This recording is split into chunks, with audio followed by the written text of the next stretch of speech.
poets, Henry Lawson and Andrew Barton, better known as Banjo Patterson, for some weeks engaged in a debate in verse in the magazine, the Bulletin. They were trying to see whose version of the country was better. Tonight, we will recreate this debate for you. I will be reading the works of Henry Lawson. Joining me reading the works of Banjo Patterson, the one and only Mr. Chris Wardle.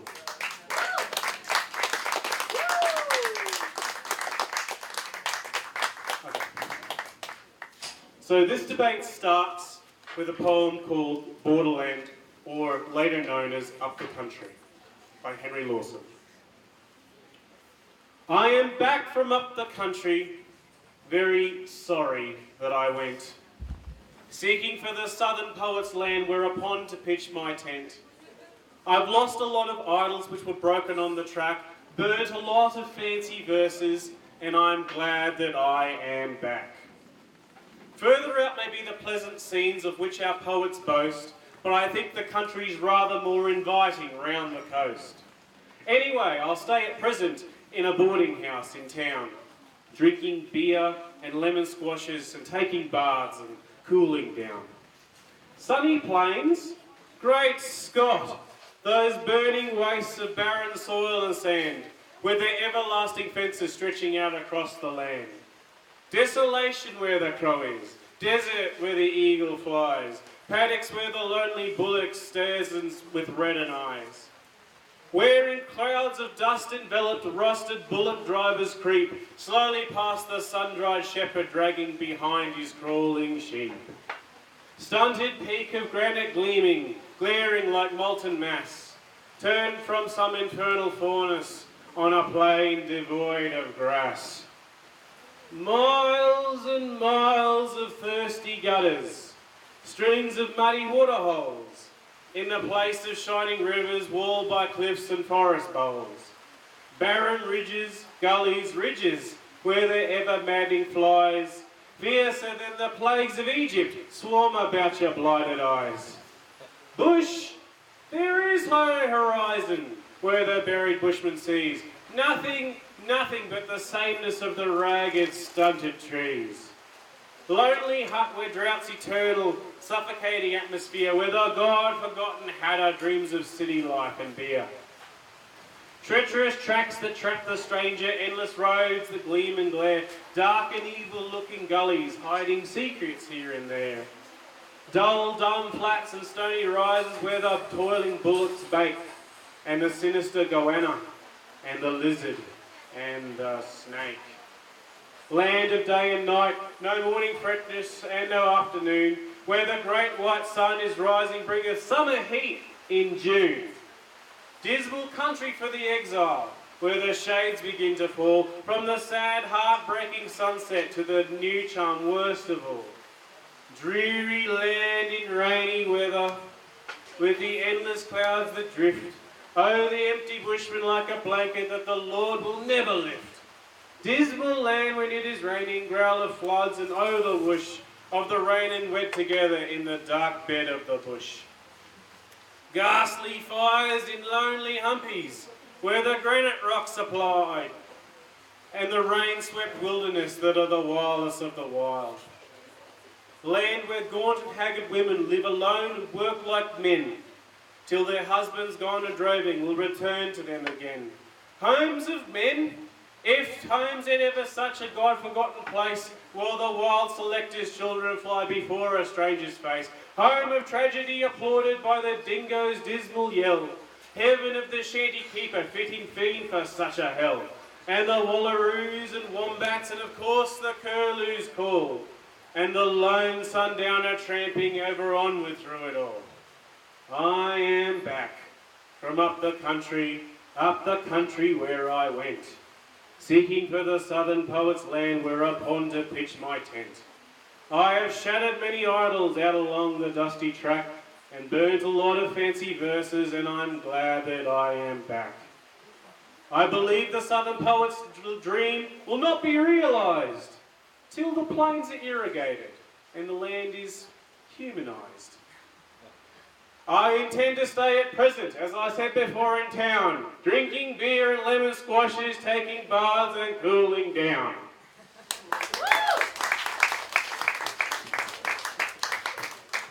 So you're back from up the country, Mr. Lawson, where you went, and you're cursing all the business in a bitter discontent. Well, we grieve to disappoint you, and it makes us sad to hear that it wasn't cool and shady, and there wasn't whips of beer, and the loony bullock snorted when you first came into view. Well, you know it's not so often that he sees a swell like you. And the roads were hot and dusty, and the plains were burnt and brown, and no doubt you're better suited drinking lemon squash in town. Yet perchance, if you should journey down the very track you went, in a month or two at furthest, you would wonder what it meant. For the rain and drought and sunshine, I'm sorry, I skipped a stanza. When the sun-baked earth was gasping like a creature in its pain, you would find the grasses waving like a field of summer grain, and the miles of thirsty gutters blocked with sand and choked with mud. You would find the mighty rivers in a turbid, sweeping flood. For the rain and drought and sunshine make no changes in the street, in the sullen line of buildings and the ceaseless tramp of feet. The bush hath moods and changes as the seasons rise and fall, and the men who know the bushland, they are loyal through it all. But you found the bush was dismal and a land of no delight. Did you chance to hear the chorus in the shearers' huts at night? Did they rise up William Riley by the campfire's cheery blaze? Did they rise him as we rose him in the good old shearing days? And the women of the homesteads and the men you chanced to meet, were their faces sour and saddened like the faces in the street? And the shy selected children, were they better now or worse than the little city urchins who would greet you with a curse? Is not such a life much better than the squalid street and square, where the fallen women flaunted in the fierce electric glare, where the seamstress plies her sewing till her eyes are sore and red, in a filthy, dirty attic toiling on for daily bread? Did you hear no sweeter voices than the music of the bush, than the roar of trams and buses and the war whoop of the push? Did the magpies rouse your slumbers with their carol, sweet and strange? Did you hear the silver chiming of the bellbirds on the range? But perchance the wild bird's music by your senses was despised. For you say you'll stay in town till the bush is civilised. Would you make it a tea garden and on Sundays have a band where the blokes might take their donners with a public close at hand? You'd better stick to Sydney and make merry with the push, for the bush will never suit you, and you'll never suit the bush.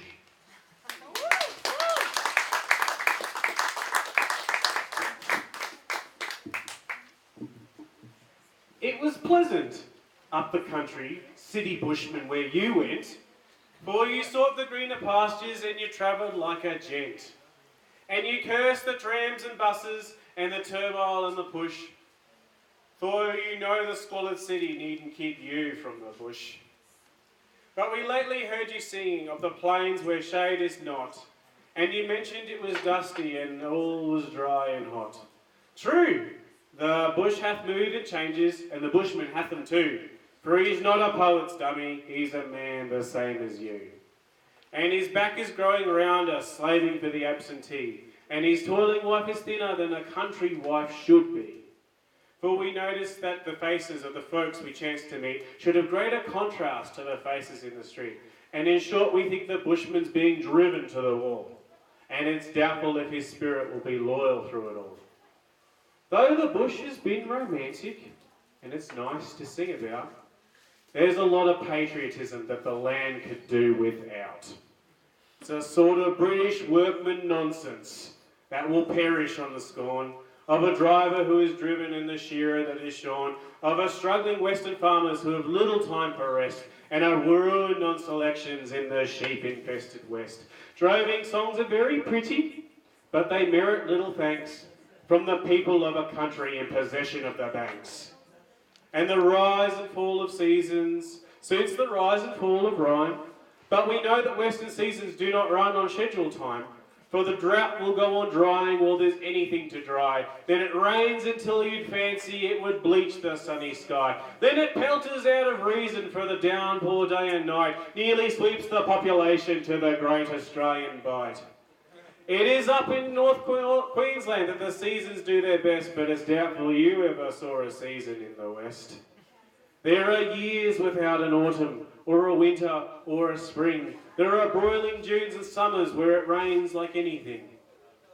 In the bush, my ears were open to the singing of the bird, but the call of the magpie was a thing I never heard. Once the beggar roused me my slumbers in a shanty, it is true, but I only heard him asking, "Who the blanky blank are you?" And the bellbird in the ranges, but his silver chime is harsh. Well, and it's heard behind the solo of the curlew in the marsh. Yes, I heard the shearers singing William Riley out of tune. Saw him fighting round a shanty on a Sunday afternoon. But the bushman isn't always trapping brumbies in the night, nor is he forever riding when the morn is fresh and bright. And he isn't always singing in the humpies on the run, and the campfire's cheery blazes are a trifle overdone.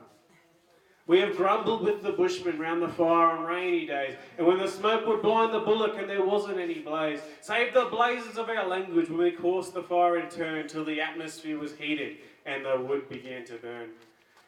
Then we had to wring our blueies which were rotting in the swags, and we saw the sugar leaking through the bottoms of the bags. And we couldn't raise a chorus for the toothache and the cramp, while we spent the hours of darkness draining puddles round the camp. Would you like to change with Clancy? Go a-droving? Tell us true. For we think that Clancy would be rather glad to change with you, and be something in the city, but 'twould give your muse a shock to be losing time and money through the foot rot in the flock. And you wouldn't mind the beauties underneath the starry dome, if you had a wife and children and a lot of bills at home. Did you ever guard the cattle when the night was inky black, and it rained and icy water gently trickled down your back, till your saddle-weary backbone fell aching to the roots, and you almost felt the croaking of the bullfrog in your boots?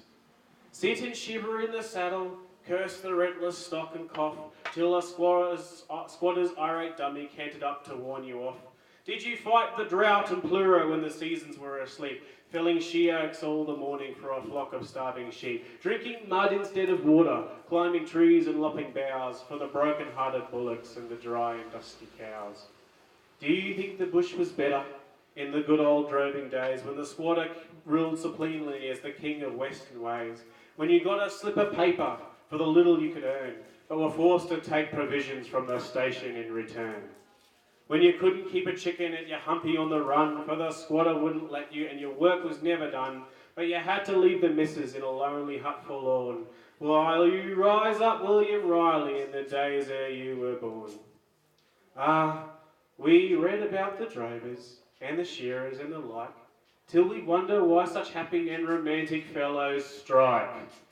Don't you fancy that poets ought to give the bush a rest, ere they raise a just rebellion in the overwritten West, where the simple-minded bushman gets a meal, a bed and rum just by riding around reporting phantom flocks that never come, where the scalper never troubled by the war but the push has a quiet little billet breeding rabbits in the bush, where the idle shanty keeper never fails to make a draw and the dummy gets his tucker through provisions in the law, where the labour agitator, when his shearers rise in might, makes his money sacrificing all his substance for the right, where the squatter makes his fortune and the seasons rise and fall, and the poor and honest bushman has to suffer for it all, where the drovers and the shearers and the bushmen and the rest never reach the Eldorado of the poets of the West. And you think the bush is purer and life is better there, but it doesn't seem to pay you like the squalid street and square. Pray inform us, city bushman, where you read, in prose or verse, of the awful city urchin who would greet you with a curse. There are golden hearts in gutters, though their owners lack the fat, and will back a teamster's offspring to outswear a city brat. Do you think we're never jolly, where the trams and buses rage? Hear the gods in chorus when Ritural held the stage. Did you catch a ring of sorrow in the city urchin's voice? When he yelled for Billy Elton, when he thumped the floor for Royce? Do the bushmen down on pleasure miss the everlasting stars, while they drink and flirt and so on in the glow of private bars? You're down on trams and buses, all the roar of them you said, and the filthy dirty attic where you never toiled for bread.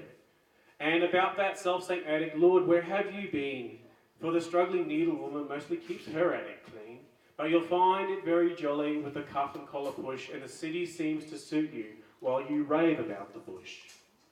You'll admit, up the country, more especially in drought, isn't quite the El Dorado that the poets rave about. Yet at times we long to gallop, where the reckless bushman rides, in the wake of startled brumbies that are flying for their hides. Long to feel the saddle tremble once again between our knees, and hear the stock whips rattle just like rifles in the trees. Long to hear the bridle lever tugging strongly in the hand, and once more feel little like a native of the land. And the ring of bitter feeling in the jingling of our rhymes isn't suited to the country, nor the spirit of the times. Let us go together droving, and returning, if we live, try to understand each other while we reckon up the div.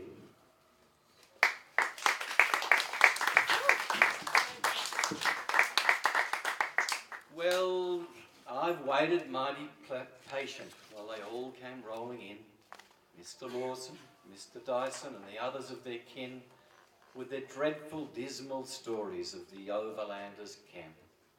How his fire is always smoking, and his boots are always damp. And they painted so terrific, it would fill one's soul with gloom. But you know, they're fond of writing about the corpses and the tomb. So before they curse the bushland, they should let their fancy range and take something for their livers and be cheerful for a change. Now, for instance, Mr. Lawson. Well, of course, we almost cried at the sorrowful description how his little Arvie died. And we lacrimosed in silence when his father's mate was slain. Then he went and killed the father, and we had to cry again. Ben Duggan and Jack Dugan, Denver too, he caused them to expire, after which he cooked the gander of Jack Dunn of Nevertire. And no doubt, the bush is wretched, if you judge it by the groan of the sad and soulful poet with a graveyard of his own. And he spoke in terms prophetic of a revolution's heat, when the world should hear the clamour of those people in the street. But the shearer chaps who started, why, he rounds on them the blame. And he calls them agitators who are living on the game. But I overwrite the bushman? Well, I own without a doubt that I always see the hero in the man from furthest out. I could never contemplate him through an atmosphere of gloom, and a bushman never struck me as a subject for the tomb.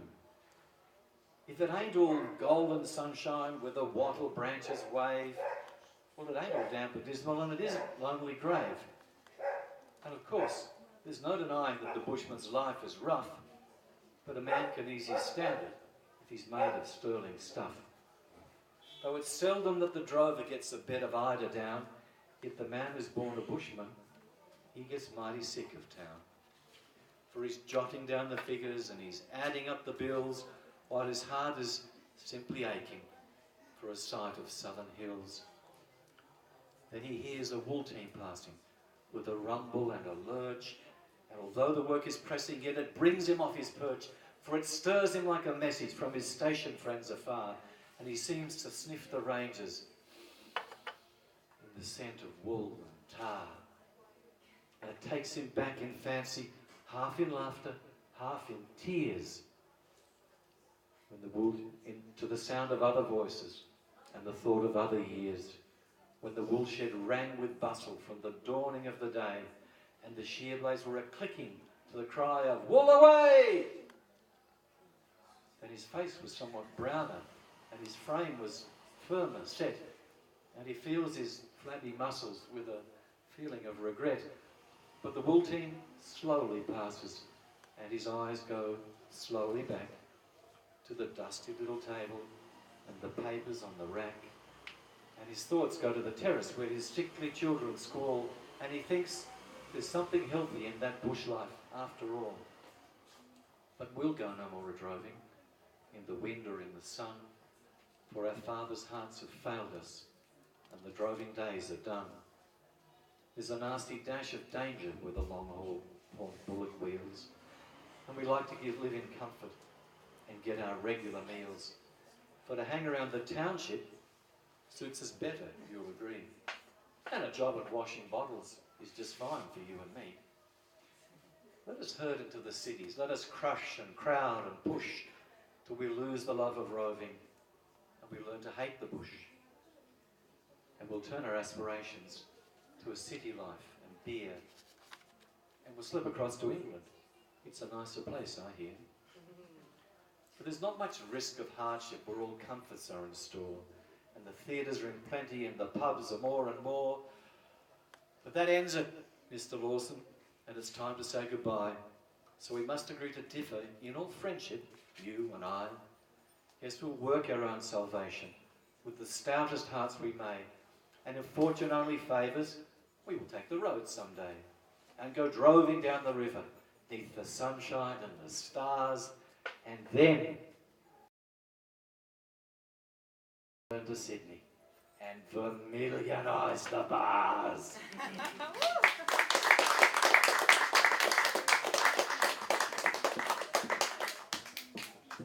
The world has had enough of bards who wish that they were dead. It's time the people passed a law to knock 'em on the head. For it would be lovely if their friends could grant the rest they crave. For the bard of tears and vanished hopes, those poets of the grave. They say that life's an awful thing and full of care and gloom. They talk of peace and restfulness connected with the tomb. They say that man is made of dirt and die, of course he must. But all the same, a man is made of pretty solid dust. There is a thing that they forget, so let it here be writ, that some are made of common mud and some are made of grit. Some try to help the world along, while others fret and fume and wish that they were slumbering in the silence of the tomb. Twixt a mother's arms and coffin gear, a man has work to do, and if he does his very best, he mostly worries through. And while there is a wrong to right, and while the world goes round, an honest man alive is worth 1,000,000 underground.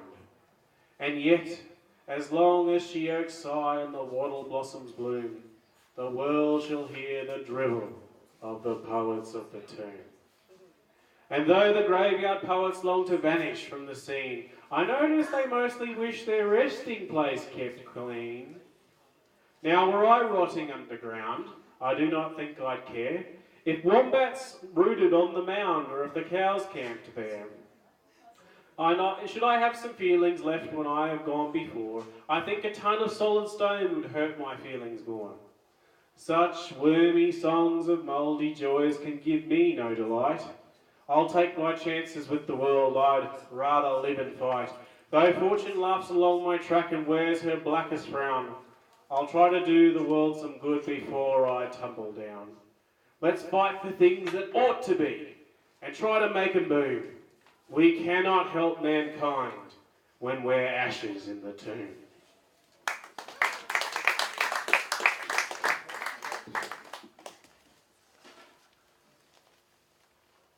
I thought in the days of the droving of steps I might hope to retrace, to be done with the bush and the roving, to settle once more in my place, with a heart that was well nigh to breaking.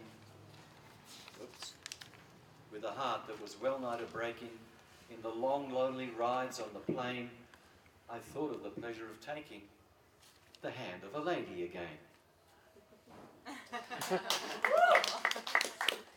I'm back into civilization, once more in the stir and the strife, but the old joys have lost their sensation. The light has gone out of my life. The men of my time, they have married, made fortunes or gone to the wall. Too long from the scene have I tarried, and somehow I'm out of it all. For I go to the balls and the races, a lonely, companionless elf. And the ladies bestow all their graces on others less grey than myself. While the talk goes around, I'm a dumb one, midst youngsters that chatter and prate, and they call me the man who was someone way back in the year 68. And I look sour and old at the dancers that swing to the strains of the band, and the ladies will give me the lancers, no waltzes, I quite understand. For matrons intent upon matching their daughters with infinite push would scarce think him worthy the catching, the broken down man from the bush. New partners have come and new faces, and I of the bygone brigade sharply feel that oblivion my place is. I must lie with the rest in the shade. And the youngsters, fresh-featured and pleasant, they live as we lived, fairly fast. But I doubt if the men of the present are as good as the men of the past. Of excitement and praise they are chary. There is nothing much good upon earth. Their watchword is nil admirare. They are bored from the days of their birth. With the life that we led was a revel. They wince and relent and refrain. I could show them the road to the devil, were I only a youngster again. I could show them the road where the stumps are, the pleasures that end in remorse, and the game where the devil's three trumps are, the woman, the card, and the horse.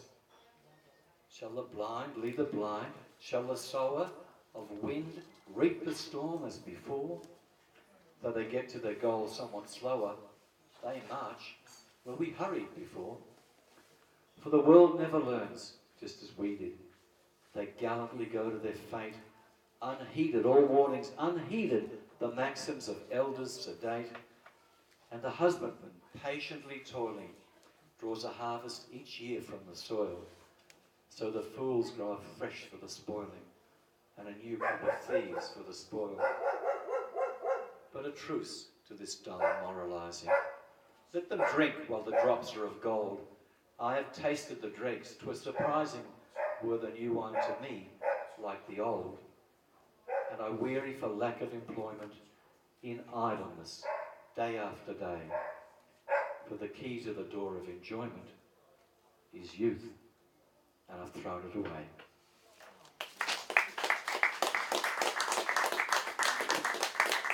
Brothers and sisters, that concludes the Bulletin debate between Banjo Patterson and Henry Lawson, published in 1892. It was a lot of fun for us to prepare it. We hope it was a lot of fun for you to listen to. Please give my companion, Chris Wardle, a huge round of applause for delivering that and preparing it.